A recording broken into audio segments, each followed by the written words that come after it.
আমাদের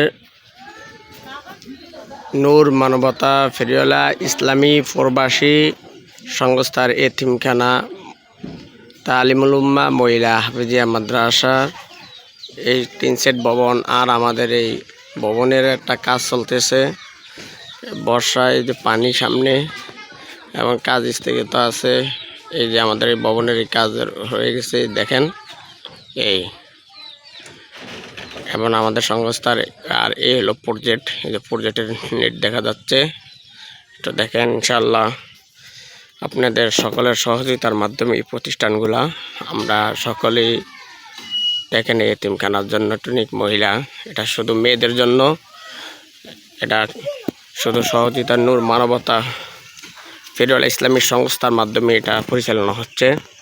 এখন আমরা একটু দেখেন ইনশাআল্লাহ। এই যে আমাদের ভবন আর এই আমাদের মাদ্রাসা, এই দেখেন মাদ্রাসার সামনে এই পরিস্থিতি দেখেন। আর এই হলো আমাদের মাছ চাষ করতেছি আমরা, মাছের ঘের।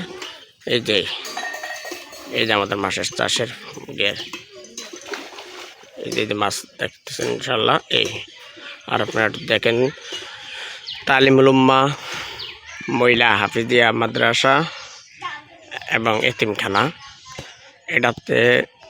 এটার পরিচালনায় এবং প্রতিষ্ঠাতার দায়িত্বে আছে নূর মানবতা ফেরিওয়ালা ইসলামী সংস্থার মাধ্যমে এটা পরিচালনা হচ্ছে ইনশাআল্লাহ। এই দেখেন মাদ্রাসা, এই ছাত্রীরা গোসল করতেছে এখন রুম আটকানে, এই জন্য আপনাদেরকে ছাত্রীদেরকে দেখানো যাচ্ছে না।